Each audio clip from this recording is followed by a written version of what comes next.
Hello everyone, সবাই কেমন আছেন? আশা করি ঘরে আছেন, ভালো আছেন। Stay home, stay safe. তো ভিউয়ার্স, আজকে আপনাদের জন্য একটি ভিডিও নিয়ে এসেছি, সেটি মূলত লাউয়ের রেসিপি। তো লাউয়ের রেসিপি আমাদের কি উপকারে আসে, আমরা ঘরে থাকবো, কোনো আতঙ্কগ্রস্ত না হব এবং নিজেদের ইমিউনিটি সিস্টেম বা নিজেদের রোগ প্রতিরোধ ক্ষমতাকে আমরা বৃদ্ধি করার চেষ্টা করব।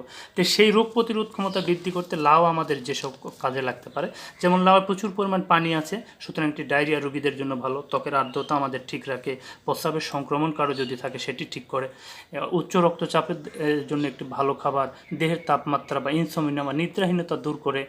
ক্যালসিয়াম এবং ফসফরাস লাউয়ে যেহেতু থাকে, সুতরাং ঘাম হইলে লবণের ঘাটতি পূরণ করে। ক্যালোরির পরিমাণ কম থাকায় ডায়াবেটিস রোগীদের জন্য এটি ভালো, যাদের চুল পড়ে এবং চুল পাকে যায় তাদের জন্য এটি একটা ভালো। তাছাড়া কোষ্ঠকাঠিন্য, অর্শ, পেট ফাঁপা রোগে অত্যন্ত উপকারী। তো এরকম একটা উপকারী মেনু নিয়ে আপনাদের সামনে হাজির হয়েছি। আশা করি আপনাদের ভিডিওটি দেখলে ভালো লাগবে। চলুন শুরু করা যাক।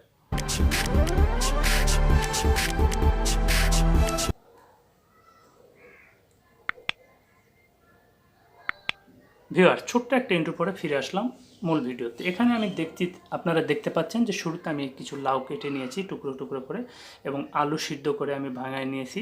এবং এটি যেহেতু লাউ আলুর ডিমের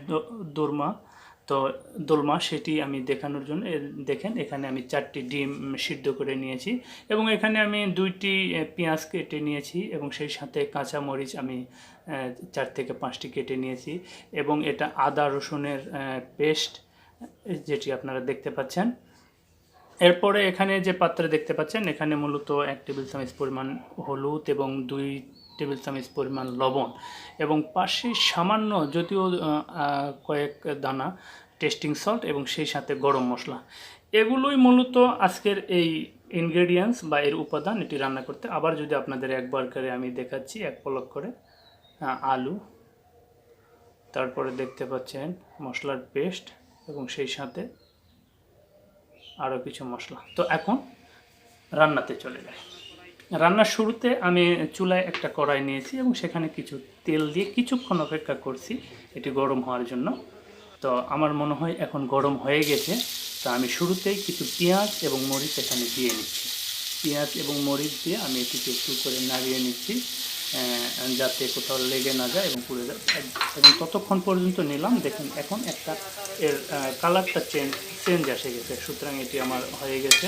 তো এরপরে আমি এখানে মশলার যে পেস্টটা করা ছিল, আদা রসুনের যে পেস্ট, সেটি আমি এখানে মূলত দিয়ে নিলাম। দেওয়ার পরে একটু নাড়ে নিলাম। তারপরে আমি সামান্য একটু পানি দিয়ে নিলাম, সামান্য কয়েক চামচ পানি দিয়ে নিলাম, যাতে এটি পুড়ে না যায়। এবং তেল আমি এখানে কম ইউজ করছি। আসলে তেল রান্নার কোনো ফ্যাক্টর হতে পারে না, পরিমাণ ফ্যাক্টর হতে পারে, বাট মানে তেল ফ্যাক্টর হতে পারে, বাট পরিমাণ কোনো ফ্যাক্টর না। তেল যত কম খাওয়া যায়। এরপরে অন্যান্য যে মশলাগুলো আমি পর্যায়ক্রমে এখানে দিয়ে নিলাম। আপনারা দেখুন, দেওয়ার পরে আমি সুন্দরভাবে আবার একবার নেড়ে নিলাম। দেখুন, আপনারা এভাবে সুন্দর করে নেড়ে নেবেন। নিলে যেটা দেখে হবে দেখতে পাচ্ছেন। এখন আমি এটিতে মূলত দেখুন, আমি লাউ দিয়ে নিলাম। শুরুতে লাউ দিয়ে আমি কিছুক্ষণের জন্য আমি আসলে এভাবে নাড়িয়ে নিয়ে আপনারা কিছুক্ষণের জন্য ঢেকে দিবেন। কিছুক্ষণ ঢেকে রাখার পরে এখন আমি দেখতে পাচ্ছি যে এটি মূলত নরম হয়ে গেছে, এবং দেখেন এই লাউ থেকে পানি আসলে বের হয়ে গেছে। তার মানে লাউয়ের যে সিদ্ধের যে একটা প্রক্রিয়া, সেটি মূলত শেষ।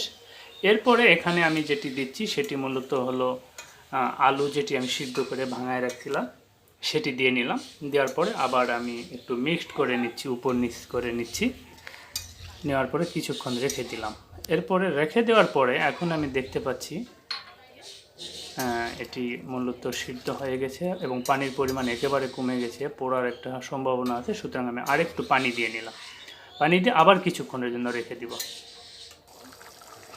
হ্যাঁ ভিউয়ার্স, কিছুক্ষণ রেখে দেওয়ার পরে এখন দেখতে পাচ্ছি যে আমার এটি মূলত আলু এবং এগুলো সিদ্ধ হয়ে গেছে। সুতরাং আমি যে ডিম আলুর দোলমা, সেই ডিম এখন এর সাথে আমি দিয়ে আবার কিছুক্ষণের জন্য আমি ঢেকে রেখে দিব।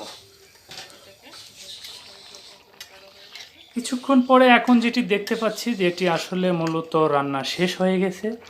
এবং জানেন এটি খুবই সিম্পল ওয়েতে, দেখতেই পারলেন খুবই সিম্পল ওয়েতে এটি রান্না করা যায়। তো ঘরে বসে থাকে মনে হয় আমরা এটি খুব সহজে রান্না করতে পারি, তাতে আমাদের আশা করি আমাদের রোগ প্রতিরোধ ক্ষমতা বাড়বে, আমরা কোনো আতঙ্কগ্রস্ত হব না, ঘরে বসে সুস্বাদু খাবার খাবো। তো ভিউয়ার্স, আমার ভিডিওটা যদি আপনাদের ভালো লেগে থাকে তাহলে অবশ্যই লাইক করবেন, কমেন্ট করবেন এবং শেয়ার করবেন। সেই সাথে যারা নতুন ভিউয়ার্স অবশ্যই আমার চ্যানেলটিকে সাবস্ক্রাইব করবেন।